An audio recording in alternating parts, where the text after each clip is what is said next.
Bismillahirrahmanirrahim. Kitabu Ahkamil Aiman wa Nudur. Kitab menjelaskan hukum-hukum yang berhubungan dengan permasalahan sumpah dan permasalahan yang berhubungan dengan nadar. Insyaallah di sini kita akan menjelaskan permasalahan sumpah dan permasalahan nadar.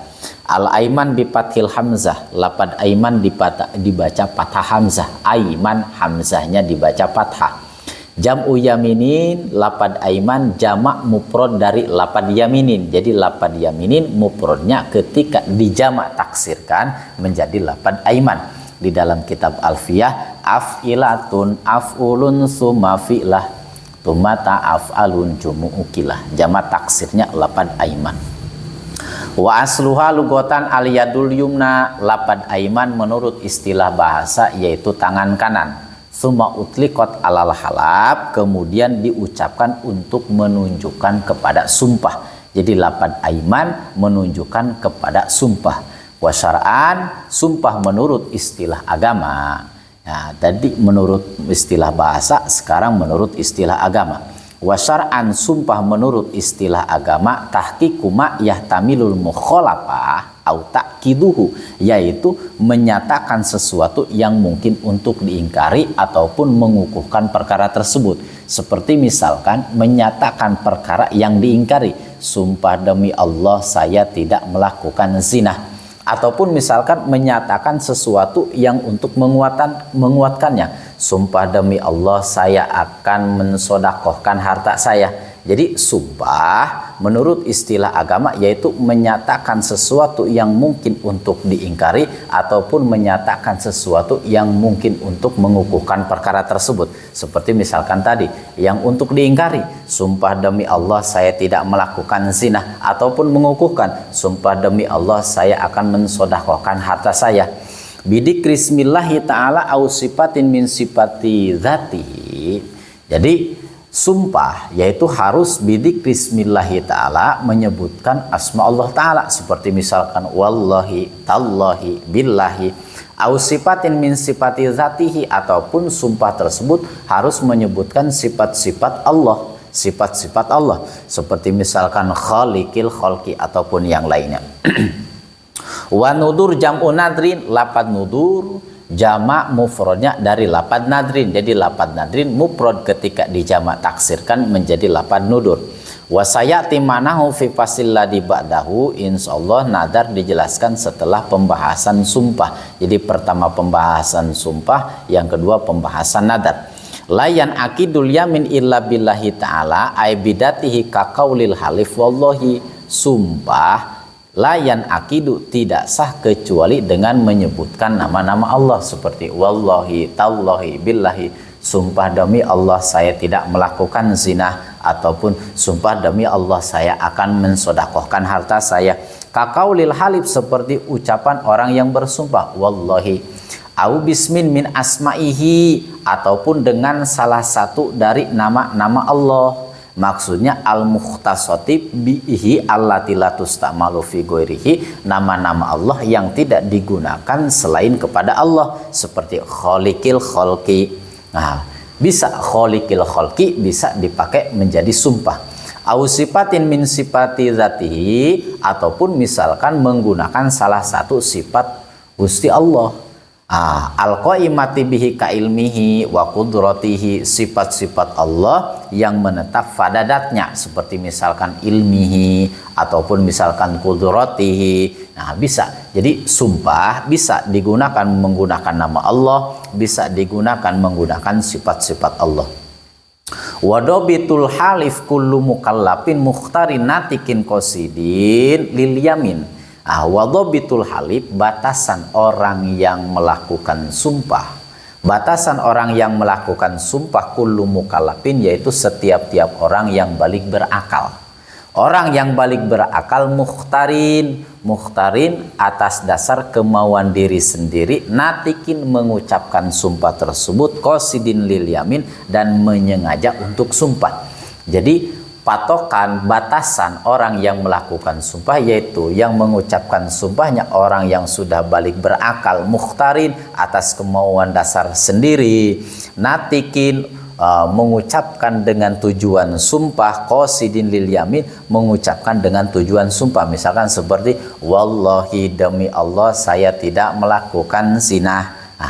Mengucapkan tersebut harus orang yang balik berakal, mukhtarin, yaitu orang yang tidak dipaksa, kemauan dengan sendirinya, tidak ada paksaan. Natikin qasidin lil yamin, mengucapkan sumpah tersebut dengan sengaja, memang mengucapkan sumpah dengan secara sadar ia mengucapkan sumpah. Waman halafa bisadaqati malihi, bagi siapapun yang bersumpah untuk mensedekahkan hartanya. Misalkan barang siapa yang bersumpah mensedekahkan hartanya, kakaulihi lillahi alaya an atasodaqa bimalin, misalkan lillahi sumpah, lillahi hak bagi Allah, an atasodaqa atas diriku, bahwa aku akan mensodakohkan hartaku. Maka sumpah tersebut wa yu'abbaru an hadal yamin tarotan biyaminil lajaj wal ghadab, sumpah tersebut terkadang bisa dibahasakan yaitu yamin lajaj ataupun yamin ghadab. Bisa diucapkan, bisa dibahasakan yamin lajaj ataupun yamin ghadab. Yang kedua watarotan binadri lajaj wal ghadab, yang kedua nadar lajaj, yang kedua nadar ghadab. Jadi ketika orang bersumpah bisa dihukumi sumpah lajaj, bisa dihukumi sumpah ghadab.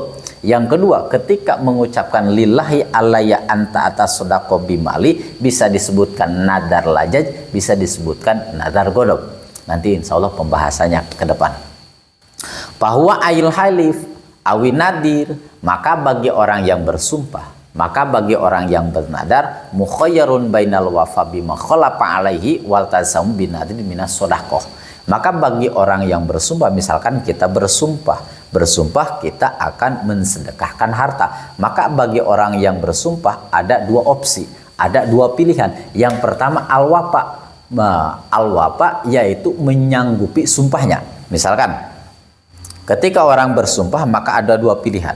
Yang pertama wafa, yaitu menyanggupi sumpahnya. Misalkan kata orang yang sumpah demi Allah saya akan mensodakohkan harta saya.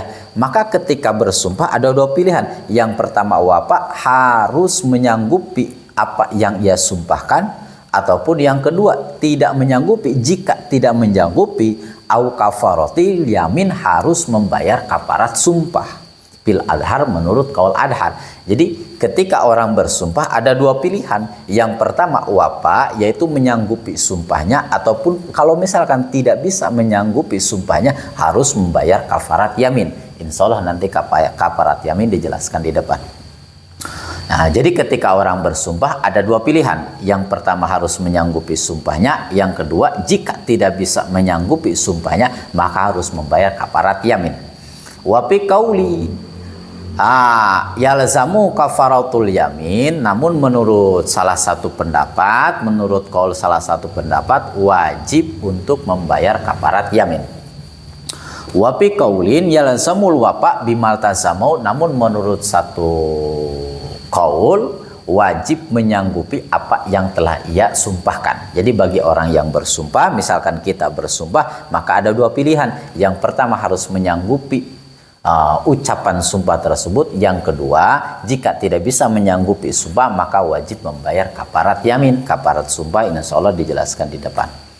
Wala syai'a fil lagwil yamin, jadi tidak ada kewajiban apapun di dalam sumpah yang tidak jadi. Nah, jadi ada sumpah lagwil yamin, sumpah yang tidak jadi. Misalkan sumpah yang tidak jadi gara-gara keterlanjuran lisan, ataupun misalkan terburu-burunya lisan sampai mengucapkan sumpah, maka sumpah tersebutnya sumpahnya tidak jadi. Wa pusiro bima sabaqa lisanuhu, lagul yamin ditafsiri oleh Kiai Musannif bima sabaqa lisanuhu, dengan lisan yang terlanjur mengucapkan ilayab lil yamin, mengucapkan kepada sumpah. Misalkan memang tadinya tidak mau mengucapkan sumpah, namun keterlanjuran mengucapkan sumpah seperti wallahi demi Allah saya akan mensedekahkan semua harta saya. Emang keterlanjuran lisan, tidak ada tujuan mengucapkan sumpah, tapi memang keterlanjuran lisan. maka sumpah tersebut dinamakan lagwil yamin, sumpah yang tidak jadi. Sumpah tidak jadi ya memang tidak apa-apa, tidak termasuk kedua opsi tersebut, tidak harus menyumponi, tidak harus bayar kifarat.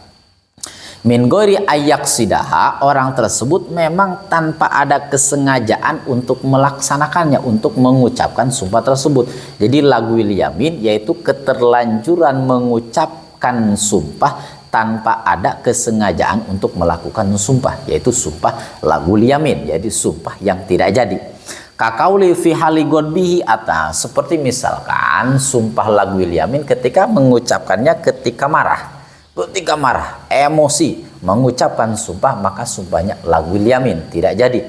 Au golabatihi, ataupun misalkan emosional yang tidak terkendali. Emosional yang tidak terkendali terus mengucapkan sumpah, memang orang tersebut tidak ada tujuan untuk mengucapkan sumpah, maka sumpahnya termasuk kepada sumpah lagwil yamin, sumpah yang tidak jadi. Au ajlihi, ataupun misalkan au ujlatihi, ataupun orang tersebut tergesa-gesa berbicara terus sampai terjadi mengucapkan sumpah, maka sumpahnya termasuk kepada lagwil yamin, sumpah yang tidak jadi.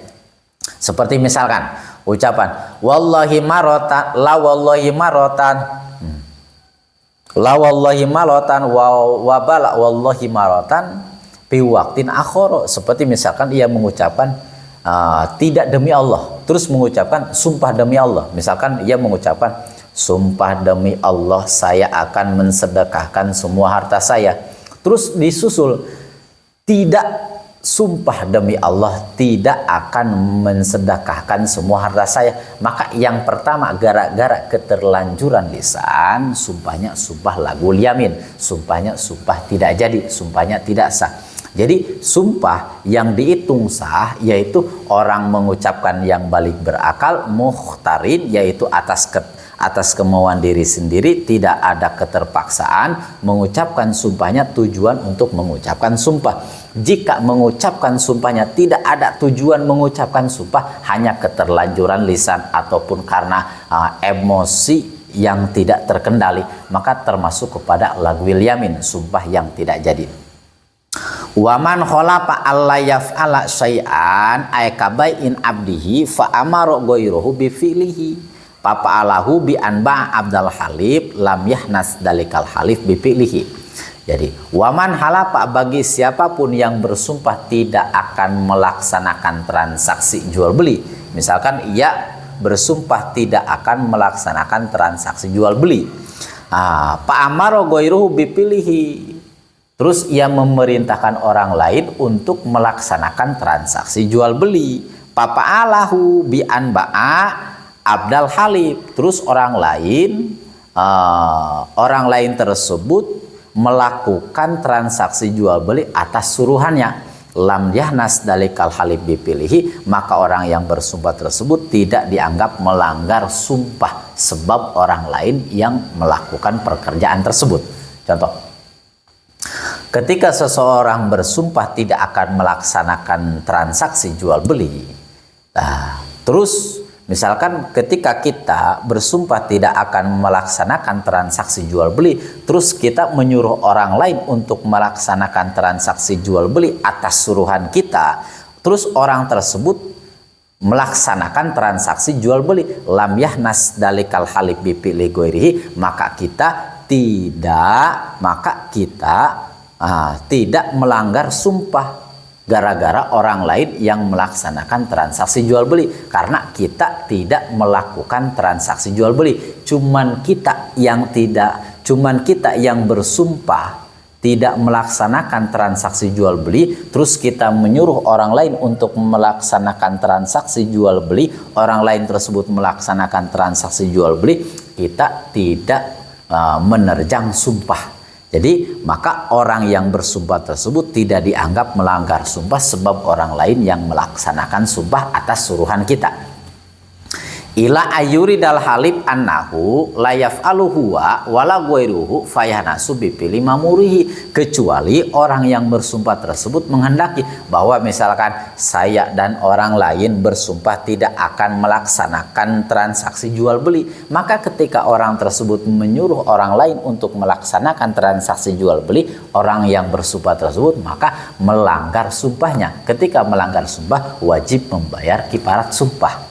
Nah, jadi yang pertama ketika orang tersebut bersumpah tidak akan melaksanakan transaksi jual beli lalu ia menyuruh orang lain untuk melaksanakan transaksi jual beli, maka orang yang bersumpah tersebut tidak dianggap melanggar sumpah sebab orang lain yang melaksanakan transaksi jual beli.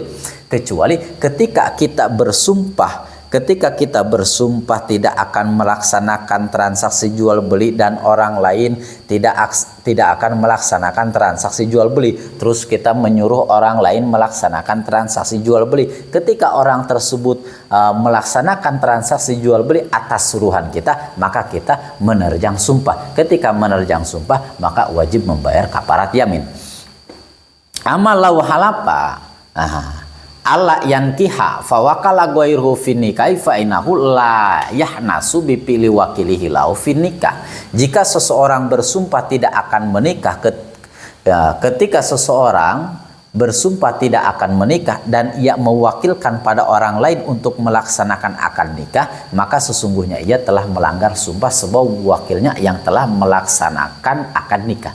Jadi ketika kita bersumpah tidak akan menikah, lalu kita mewakilkan orang lain untuk menikahkan kita, terus orang yang tersebut melakukan wakil nikah, maka kita telah melanggar pernikahan tersebut, telah melanggar sumpah sebab orang lain melakukan akad nikah. Jadi ketika seseorang bersumpah tidak akan menikah kemudian ia mewakilkan pada orang lain untuk melaksanakan akad nikah, maka sesungguhnya kita telah melanggar sumpah sebab wakil melakukan akad nikah. Jadi beda sama transaksi jual beli. Transaksi jual beli dengan akad nikah beda. Jadi ketika kita bersumpah tidak akan melakukan akad nikah dan kita menyuruh orang lain untuk mewakilkan kita nikah, ketika si wakil tersebut melakukan nikah, maka kita termasuk melanggar sumpah, harus membayar kafarat yamin. Waman halafa alapi li amrin kakoli wallahi la albasu hadaini thaubaini papala ailabi sa'aduhuma lam yahnas. Waman halafa, bagi siapapun yang bersumpah akan melakukan dua perkara. Seperti misalkan wallahi la albasu hadaini thaubaini, demi Allah saya tidak akan memakai dua baju tersebut. Papala ailabi sa'aduhuma lam yahnas, kemudian ia memakai salah satu bajunya, maka ia tidak melanggar sumpah. Jadi ketika seseorang bersumpah tidak akan memakai dua pakaian sekaligus, terus ia hanya memakai salah satunya, maka orang tersebut tidak melanggar sumpah. Secara simpel, ketika kita bersumpah tidak akan memakai dua baju sekaligus, misalkan saya bersumpah tidak akan memakai baju dua sekaligus, terus saya memakai salah satunya, maka saya tidak melanggar sumpah. Berbeda fa in labisahuma ma'an au murotaban hanasa, berbeda ketika saya memakai pakaian dengan secara bersamaan. Saya bersumpah tidak akan memakai baju secara bersamaan, terus saya pakai secara bersamaan, maka saya melanggar sumpah. Nah, jadi beda. Jika memakai hanya salah satunya tidak melanggar sumpah. Fa in qala la albasu hada wala hada hanasa bihadihi ma wala yalhalu biyaminihi bal idza fala akhara hanasa aidon. Jika kita mengatakan saya tidak akan memakai baju ini dan tidak baju ini, maka dianggap melanggar sumpah dengan memakai salah satunya. Misalkan ia bersumpah, misalkan kita bersumpah saya tidak akan memakai baju yang luar dan tidak akan memakai baju yang dalam, terus saya memakai salah satunya, maka saya sudah melanggar sumpah. Ketika melanggar sumpah maka wajib membayar kafarat yamin. Wallahu a'lamu bishawab.